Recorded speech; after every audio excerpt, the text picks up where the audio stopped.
Para comentar mucho más, para mostrarles, pero es tiempo de recibir nuestro próximo invitado, que es un amigo de la casa. Se trata de César Malato. Te lo presenta Federada Salud de esta manera. No elegís cuándo vas a necesitar una cobertura médica, pero sí cuál vas a tener. Federada Salud. Eleginos. Nosotros ya te elegimos. Conocenos ingresando en federada.com. El próximo 9 de noviembre va a comenzar una segunda edición, o una edición más, en todo caso, de la Feria Nacional y Popular del Libro, o la Feria del Libro Nacional y Popular, en el predio de Festrán. Se va a dar justamente allí, se van a esperar distintas figuras en este caso, y dentro de esas figuras va a estar Marcos Solís, quien va a venir a hablar específicamente de temas que tienen que ver con la economía social. Y si hablamos de economía social y si nos metemos en ese tema, no podemos dejar afuera a nuestro amigo César Malato, que está con nosotros. Así que bueno, lo saludamos. César, ¿cómo va? Bienvenido. ¿Cómo estás? Muy bien. ¿Todo tranquilo? Bien. Sí, sí, todo tranquilo. ¿Todavía disfrutando lo del artículo 85? Sí, estamos, mirá, lo mencionaste, mañana tenemos una convocatoria al Senado de la Nación porque hay una discusión que se pueda reglamentar diferente a lo que salió votado en diputados en función de que nosotros habíamos acordado que el impuesto no pase, el impuesto especial, que va a ser por 4 años al patrimonio de algunas mutuales y cooperativas, que no pase del 4% y lamentablemente no fue respetado y va a ser del 6%. Con lo cual, hoy, si sos una sociedad anónima, en la Argentina pagás menos que una mutual o cooperativa que tenga un patrimonio alto. Bueno, y ahí está la discusión, digamos, ¿no? Mañana vamos a las 2 de la tarde al Senado de la Nación con las confederaciones, Confederación Argentina de Mutuales, con Inagro y Cooperar, para charlar este tema con algunos senadores. Seguramente tendremos novedades de ese tema más adelante, pero lo que nos convoca ahora tiene que ver con otra cuestión y tiene que ver con una llegada justamente a lo que mencionábamos recién, a la Feria del Libro Nacional y Popular. Marcos Solís, el licenciado Marcos Solís, va a estar aquí en Santa Fe. ¿Quién es Marcos Solís y por qué vamos a hablar con él? Con Marcos, la idea es abordar todo lo que tiene que ver con el microcrédito en la Argentina. Vos sabés que en el 2016 se sancionó una ley nacional de promoción y desarrollo del microcrédito en la Argentina. Por primera vez en la historia, el Estado Nacional tomó esta cuestión como una política pública y fondeó miles de organizaciones en 7, 8 años, digamos que duró ese periodo de gobierno hasta finales del 2015, para que puedan tener crédito de alguna manera para su desarrollo comercial, productivo de servicios, emprendedores o grupos de emprendedores que no tienen acceso al banco. Entonces el viernes a las 16 lo convocamos a Marcos Solís, a Alejandro Russo, a Gisela Carrizo y quien les habla, para charlar y discutir este tema de crédito social, microcrédito y ahorro popular. Nos permitimos en esta emisión de ATP hablar con el licenciado Marcos Solís vía telefónica. Licenciado, ¿nos escucha? Bienvenido, buenas tardes. Estamos hablándole desde Santa Fe. ¿Qué tal? ¿Cómo les va? Muy bien, muy bien. Hablar con ustedes. Bueno, ¿qué vamos a escuchar el próximo viernes? Bueno, ahí la invitación es bastante clara. Estamos frente a una situación económica, social, alarmante en la Argentina en estos últimos años, por lo que bueno, hay herramientas que no se pueden dejar de lado, herramientas que promueven el desarrollo, como recién César comentaba hace un instante, el desarrollo productivo, el desarrollo comercial de emprendedores de la economía social y que hoy están siendo relegadas, dejadas de lado, desfinanciadas. Existe en la Argentina una ley de microcrédito sancionada en el año 2006 que se le está quitando el financiamiento, el poco financiamiento que le queda a esos programas lo están destinando para otros fines, para un segmento mucho más alto del segmento más precarizado de la economía social. Por lo tanto, bueno, hay mucho para discutir, hay mucho para pensar cómo salir de esta situación o por lo menos cómo hacerle frente, ¿no? Desde las organizaciones gremiales vinculadas al sector, desde las organizaciones sociales vinculadas al sector, desde algunos, pero muy pocos programas todavía del Estado que quedan ahí dando vuelta y que podrían ser utilizados y resignificados.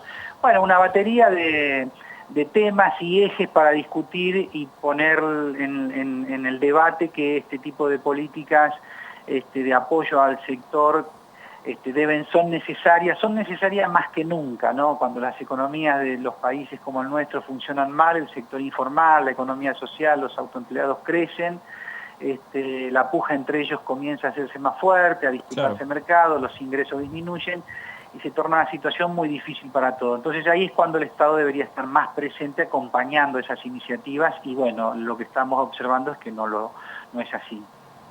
¿Qué sería microcrédito, crédito social para aquellos que no conocen los términos? Bueno, en realidad la palabra microcrédito lo define un poco, que es un crédito de baja escala, un crédito pequeño para unidades productivas, emprendedores, autoempleados, cuentapropistas, que se inventan su trabajo, se crean su trabajo como respuesta a su situación ocupacional, como una respuesta al desempleo. Pero lo importante ahí es advertir que es un crédito que está dirigido a un sector que no tiene garantías patrimoniales para acceder a la banca comercial. Entonces, el microcrédito en sí mismo, si bien la palabra lo define como un crédito chico, un préstamo pequeño, en realidad es mucho más que eso porque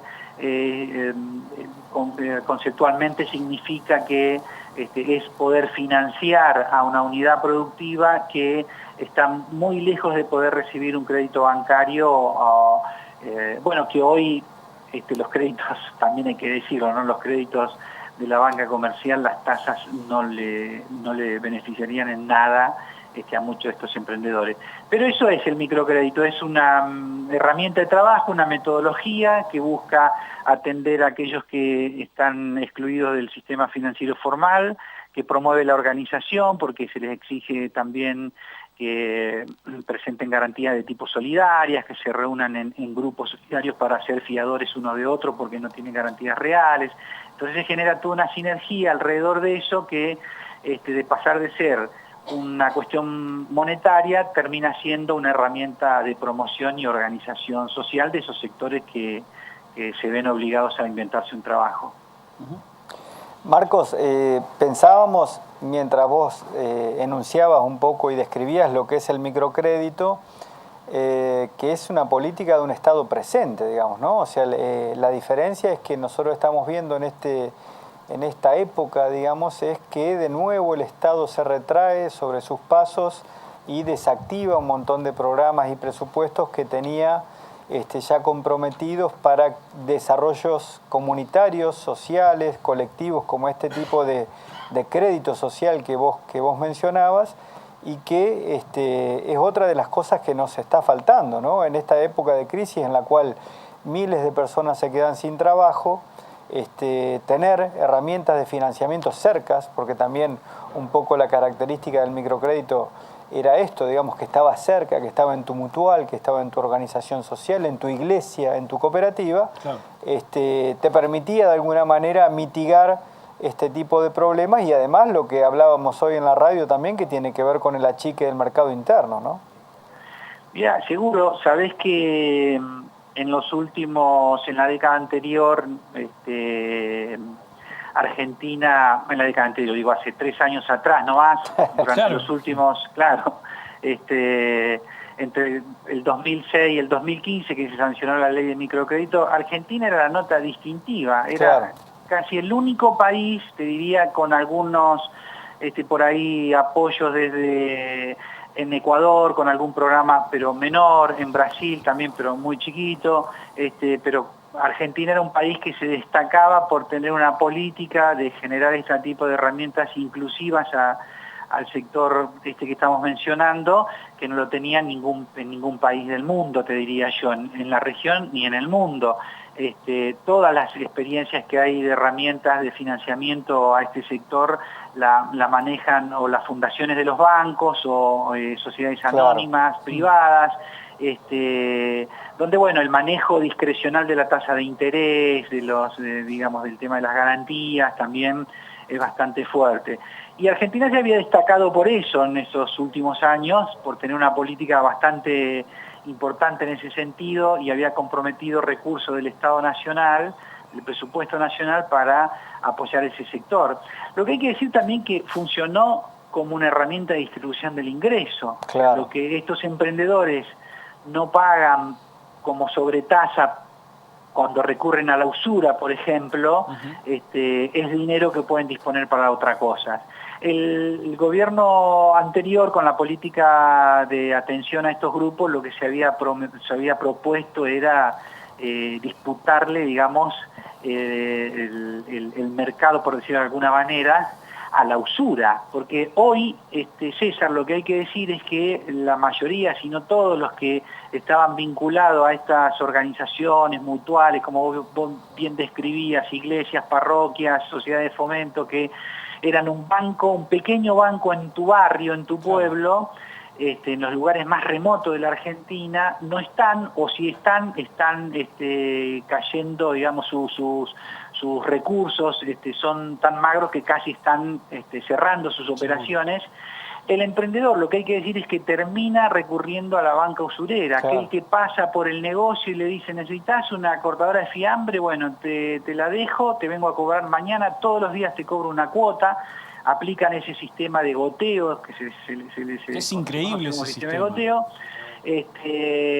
y terminan devolviendo 3 máquinas de cortar fiambre, por decirlo de alguna manera. Las tasas de interés son tremendas, las tasas internas de retorno que tienen esos sujetos son grandísimas, porque imagínate que recaudar plata todos los días y volverla a prestar todos los días te genera una rentabilidad, un negocio tremendo. Sin riesgo. O sea, sin riesgo, el gobierno anterior, la política de microcréditos desde la Comisión Nacional de Microcrédito tenía como uno de los objetivos generar, disputarle ese espacio a estos usureros, y se había logrado logrado una capilaridad dentro de los barrios populares muy grande. Se generaron cerca de 2.000 de estos pequeños bancos formados por cooperativas, por asociaciones mutuales, iglesias, como vos bien decías, sociedad de fomento. Bueno, y por desgracia hoy eso está en detrimento, ¿no? Se están como cayendo las operatorias cuando más se necesita que esto ocurra, ¿no? Licenciado, muchísimas gracias. Seguramente lo volveremos a escuchar cuando llegue aquí a Santa Fe, en ese panel que describió con todos sus nombres César Malato. Bueno, justamente va a ser parte de esta edición de la Feria Nacional del Libro y Popular. Así que le agradecemos desde ya este contacto con nosotros. Un abrazo grande para ustedes y para la audiencia. Muchas gracias. Muchas gracias. Marcos Solís, el licenciado Marcos Solís, hablando con nosotros sobre lo que va a ser la próxima presentación en Santa Fe el 9 de noviembre en la Feria del Libro Nacional y Popular, sobre el debate de microcréditos, crédito social y ahorro popular, donde no va a estar solo. César, completás con los nombres Sí, va a estar Alejandro Russo, va a estar quien les habla, como se dice, la fórmula. Quien suscribe, y va a estar Gisela Carrizo, que es gerenta de la Mutual 5110. Que la hemos tenido aquí en este living también. Claro, y además que todos ellos tienen una experiencia concreta, porque te diría que en el centro norte de la provincia de Santa Fe tiene que haber unas 22 mutuales que tienen fondos de microcrédito, de esa época que te decía Marcos, y que han prestado a cientos y cientos de emprendedores en sus barrios, en sus localidades, en sus pequeñas localidades también. Me resultó sumamente interesante lo que dijo acerca de los créditos usurarios. Claro, y que es real, ¿no? Uno lo sabe, lo conoce. No, y otra cuestión, digo yo, que para agregar, porque yo fui en esa época también coordinador del área de microcréditos del INAES, del instituto que se creó el área de microcrédito para que nosotros podamos desarrollar esta política. Fue la escala lograda, ¿no? O sea, se logró una escala muy interesante. Marcos te decía, más de 2.000 bancos, microbancos, en realidad son en el territorio. Nosotros tuvimos alrededor de entre 360 y 400 mutuales y cooperativas que prestaban plata de microcrédito. No con con lo tasas cual, usurarias. Claro, 6% anual. ¿Te imaginas que 6% anual? Sí, hoy es como inexistente. Claro, te pueden Ni un dar... familiar te presta. No. Ni un familiar, mira qué buena referencia eso. Ni un alfajor, nada. Tal cual. Entonces, interesante la escala, te decía que se logró. y que también hay que pensar que no es una política únicamente para el pobre de toda pobreza, decimos nosotros, ¿no? Es para comerciantes, claro, para comerciantes, pequeños empleadores, pequeños claro, cuenta propista, exacto, grupos que como se decía el deciden, licenciado al principio de la charla, aquellos que generan su propio claro, trabajo. asociarse, grupos que se asocian, justamente por ese lado siempre vamos nosotros, así que bueno, están invitados todos el viernes a las 4, vamos a charlar de eso y vamos a charlar también de cómo ahorramos, decimos nosotros, que es una inquietud que estamos poniendo en la mesa hace ya como 2 años. Un concepto tan remanido, el de la capacidad de ahorro que se tiene en estos tiempos. Claro, pero nosotros esa discusión la transportamos a la economía social. Claro, a las organizaciones, es decir, bueno, si tenés una platita que guardás, en vez de guardarla en un banco, ponela en una mutual, en una cooperativa, porque esa va a ser la que te va a prestar más fácil y más barato. César, muchas gracias y nos vemos la próxima ya con, nos veremos el próximo lunes con la charla ya hecha y con lo que deje la Feria Nacional y Popular. Bárbaro. Muchísimas gracias. César Malato hablando con nosotros, no estuvimos solos, como habitualmente lo decimos, sino que nos acompañó telefónicamente el licenciado Marcos Solís hablando sobre lo que va a ser la próxima presentación el viernes a las 4 de la tarde en la Feria Nacional del Libro, Feria Nacional y Popular del Libro aquí en Santa Fe, que se va a dar, creo que ya lo dije al revés 410.000 veces, pero no importa. Es Feria Nacional y Popular. El orden de los factores de la entrega de productos, Sergio. Es eso. Así que bueno, ahí está lo que presentábamos.